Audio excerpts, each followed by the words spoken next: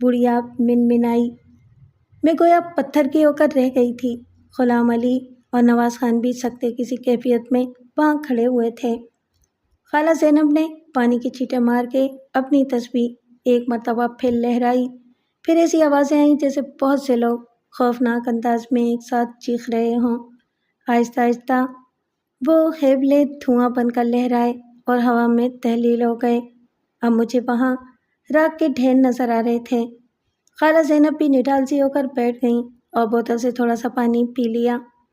مجھے معاف کر دیں، میں وعدہ کرتی ہوں کہ یہاں سے اتنی دور چلی جاؤں گی کہ ہاتھ جوڑے بیٹھی موہنی نے التجا کی۔ نہیں، خالہ زینب نے جلال کے عالم میں کہا، پھر اس پر بھی پانی کا چھینٹا مارا۔ وہ ذبح کیے ہوئے مرغے کی طرح تڑپنے لگی۔ اس کے ساتھ ساتھ وہ کربناک آواز میں چیخ بھی رہی تھی، ارے مر گئی، جل گئی، مر گئی، مر گئی۔ موہنی کی آواز آہستہ آہستہ مدھم ہو گئی، پھر بالکل ہی خاموشی چھا گئی۔ اس کے ساتھ ہی میں نے ایک اور دل دہلا دینے والا منظر دیکھا۔ فرش پر ایک خوبصورت لڑکی کے بجائے وہی بڑھیا پڑی تھی جو گزشتہ رات مجھے دکھائی دی تھی۔ اس کے سیاہ سوکھے ہاتھ، پتلی پتلی اور سیاہ انگلیاں اور پڑے ہوئے مڑے تڑے ناخن مجھے صاف دکھائی دے رہے تھے۔ پھر ہمارے دیکھتے ہی دیکھتے وہ استخوانی ڈھانچہ بھی راکھ کے ڈھیر میں تبدیل ہو گیا۔ خالہ زینب نے پانی کی بوتل سے 2-3 گھونٹ پیے اور یوں نڈال ہو کر بیٹھ گئیں جیسے برسوں کی مریض ہوں۔ میں آنکھیں پھاڑے انہیں دیکھ رہی تھی۔ پھر وہ آہستہ آہستہ اٹھیں اور نڈھال سی کمرے کے باہر آ گئیں۔ خالہ، آپ ٹھیک تو ہیں؟ میں دوڑ کر ان سے لپٹ گئی۔ میں ٹھیک ہوں پگلی، انہوں نے نکہت زدہ لہجے میں کہا، مجھے کوئی بڑی سی چادر اور ایک جھاڑو لاتے۔ وہ رحیم سے مخاطب ہوئیں۔ رحیم فوراً ہی جھاڑو اور چادر لے آیا۔ خالہ نے کمرے میں بکھری ہوئی راکھ جھاڑو کے ذریعے اس چادر میں ڈالی اور چادر کو اچھی طرح پوٹلی کی طرح باندھ دیا۔ وہ پوٹلی اٹھا کر کمرے سے باہر آ گئیں اور رحیم سے کہا کہ اب اس کمرے کو اچھی طرح دھو دو، اب وہاں کوئی خطرہ نہیں ہے۔ خالہ وہاں سے اپنے کمرے میں چلی گئیں اور بستر پر جا کر گر سی گئیں۔ میں ان کے تلوے سہلانے لگی، پھر گلاس میں پانی بھر کے انہیں دیا تو اٹھ کر بیٹھ گئیں اور اسی بوتل میں سے کچھ پانی لے کر گلاس میں ملایا اور پورا گلاس خالی کر دیا۔ ان کی حالت اب قدرے بہتر تھی۔ میں نے غلام علی سے کہا کہ جلدی سے چائے بنا کے لاؤ۔ بارش ابھی تک اسی شدت سے ہو رہی تھی۔ چائے پینے کے بعد خالہ کی حالت بہت حد تک سنبھل گئی۔ میں نے ان سے کہا، خالہ یہ سب کیا تھا؟ خالہ نے طویل سانس لیا اور مسکرا کر بولی، اس مکان میں برسوں سے بدروحوں کا بسیرا تھا۔ مجھے یہاں آتے ہی محسوس ہو گیا تھا کہ اس بنگلے پر اثر ہے۔ میں نے ایک طرف کر کے انہیں اس کمرے میں بند کر دیا اور اس کے دروازوں اور کھڑکیوں پر حصار باندھ دیا۔ اب وہ اس کمرے سے باہر نہیں نکل سکتی تھیں۔ لیکن خالہ، جب مجھے وہ لڑکی نظر آئی تھی تو وہ کمرہ کھلا ہوا بھی نہیں تھا، میں نے کہا۔ وہ ایک دوسری بدرو تھی، وہ آ کر باغ میں رہ رہی تھی۔ میری موجودگی میں تو اس کی ہمت ہوئی نہیں۔ میرے جاتے ہی وہ آزادی سے بنگلے میں گھومنے پھرنے لگی۔ میں نے تمہارے گلے میں جو تعویذ ڈالا تھا وہ اس کی وجہ سے تمہیں کوئی نقصان نہیں پہنچا سکتی تھی۔ اس میم کے کتے کو وہی دکھائی دیتی تھی۔ جانوروں میں یہ حص ہوتی ہے کہ وہ اس قسم کی مخلوق کو دیکھ لیتے ہیں۔ کتا اسی لیے خوفزدہ ہو کر بھاگا تھا۔ نواز خان کو بھی اس نے ہی زخمی کیا تھا۔ افتخار میاں کو بھی وہی نظر آئی تھی۔ پھر سونے پر سہاگا یہ ہوا کہ رحیم نے وہ کمرہ بھی کھول دیا۔ اس کے بعد تو یہی ہونا تھا۔ اگر میں اب بھی نہ آتی تو خدا نہ خواستہ میرے منہ میں خاک، تمہیں کوئی بڑا نقصان بھی پہنچ سکتا تھا۔ افتخار نہ جانے کس وقت وہاں آ گئے تھے۔ میں خالہ زینب کی باتوں میں اتنی محو تھی کہ مجھے ان کے آنے کا بھی پتہ نہ چلا۔ اچھا اب آرام کرو اور خالہ کو آرام کرنے دو، افتخار نے کہا، ان سے باقی باتیں صبح کر لینا۔ چلیے آپ کپڑے بدلیں، میں کھانا لگواتی ہوں، میں نے کہا۔ اس رات مجھے کئی دنوں کے بعد بہت ہی گہری اور پرسکون نیند آئی۔ میں صبح سو کر اٹھی تو بہت حشاش پشاش تھی۔ افتخار فجر کی نماز پڑھنے کے لیے اٹھتے تھے تو پھر سوتے نہیں تھے۔ میں نے ان کے لیے ناشتہ لگوایا اور خود چائے کا ایک کپ لے کر ان کے سامنے بیٹھ گئی۔ افتخار نے چائے پیتے ہوئے کہا، سعدیہ، میں خود کو بہت ہلکا پھلکا محسوس کر رہا ہوں۔ اس پورے بنگلے پر ایک بوجھل پن سا تھا، اب تو ہر چیز بہت خوشگوار لگ رہی ہے۔ ہاں، میں بھی یہی سوچ رہی تھی۔ کئی راتوں کے بعد مجھے گزشتہ رات اتنی گہری اور پرسکون نیند نصیب ہوئی ہے۔ افتخار جانے کے لیے کھڑے ہوئے تو دروازے پر ایک ٹانگا آ کر رکا۔ ٹانگے میں اس وقت کون آ گیا؟ افتخار خود کلامی کے انداز میں بولے۔ دوسرے ہی لمحے مجھے رحیم نظر آیا۔ اس کے ہاتھوں میں چھوٹا سا کپڑوں کا ایک باکس تھا۔ رحیم، افتخار نے پوچھا، تم اتنی صبح کو کہاں سے آ رہے ہو اور یہ تمہارے ساتھ کون ہے؟ میں رامپور سے آیا ہوں سر، اور میرے ساتھ خالہ زینب ہیں۔ کیا؟ صبح مجھ سے کیوں بکواس کر رہے ہو؟ افتخار اچانک بفر گئے۔ انہیں غصہ کبھی کبھار ہی آتا تھا، لیکن اس بدبخت نے بات ہی ایسی کی تھی کہ غصہ آنا لازمی تھا۔ مجھے ایسا لگا جیسے رحیم ہمارا مذاق اڑا رہا ہو۔ افتخار کے درست لہجے پر وہ بری طرح سہم گیا۔ اسی وقت خالہ نے آگے بڑھ کر اپنے برقعے کا نقاب الٹ دیا۔ خالہ، یہ سب کیا ہے؟ افتخار نے اسی لہجے میں پوچھا۔ ارے میاں، پریشان کیوں ہوتے ہو؟ سرد لہجے میں بولی، میں تو تم لوگوں کی محبت میں چلی آئی، بارش کی وجہ سے رات بھر ریلوے اسٹیشن پر بیٹھی رہی۔ میاں، تمہیں میرا آنا اتنا ہی ناگوار گزرا ہے تو میں واپس چلی جاتی ہوں۔ پھر وہ آنسو پہنچ کر رحیم سے مخاطب ہوئیں، چل بھائی، مجھے واپس لے چل۔ یہ بات نہیں ہے خالہ، میں نے آگے بڑھ کر ان کا ہاتھ پکڑ لیا۔ آپ تو کل صبح آ چکی ہیں، میں نے احمقانہ انداز میں کہا۔ ارے بیٹی، کیوں اول فول پک رہی ہے؟ خالہ نے کہا۔ افتخار نے مختصراً انہیں سب کچھ بتا دیا۔ اگر آپ یہاں ہیں تو پھر کمرے میں کون ہے؟ میں نے کہا۔ ہم لوگ کمرے میں پہنچے تو وہاں کوئی بھی نہیں تھا، نہ خالہ کا سامان تھا اور نہ وہ راگ کی گٹھری تھی۔ اسی وقت غلام علی آ گیا۔ وہ رحیم کو دیکھ کر بولا، واہ بیٹا، صبح لاٹ صاحب بن کر نکل لیا۔ رحیم نے اس وقت پینٹ کوٹ پہن رکھا تھا۔ ابھی تھوڑی دیر پہلے ہی میں نے بھی رحیم کو قمیض پجامے اور ایک جرسی میں دیکھا تھا۔ اب رحیم قسمیں کھا رہا تھا کہ میں تو ابھی سیدھا رامپور سے چلا آ رہا ہوں۔ آپ لوگوں کو یقین نہ ہو تو خالہ سے پوچھ لیں۔ خالہ نے سنجیدگی سے کہا، اب جو ہوا سو ہوا، اور جو کچھ بھی ہوا اچھا ہی ہوا، اب اس بات کو بھول جاؤ۔ لیکن آج تک جب میری عمر 95 برس ہونے کو آئی ہے، اس بات کو بھول نہیں سکی۔ اب تو افتخار بھی اس دنیا میں نہیں ہے جو میری بات کی تصدیق کر سکیں۔ میرے بیٹے اور پوتے پوتیاں میری باتوں کو سنتے ہیں تو زور زور سے ہنسنے لگتے ہیں۔ میری طرح ان لوگوں کو بھی ایسی باتوں پر یقین نہیں ہے، لیکن کوئی یقین کرے یا نہ کرے، میرے ساتھ جو کچھ پیش آیا ہے میں نے آپ کو بتا دیا ہے۔ مجھے معلوم ہے کہ آپ بھی میری باتوں کا یقین نہیں کریں گے۔ میں تو بس دعا ہی دے سکتی ہوں کہ میرے بیٹوں اور پوتوں کے ساتھ ساتھ اللہ آپ کو بھی خوش رکھے، آمین۔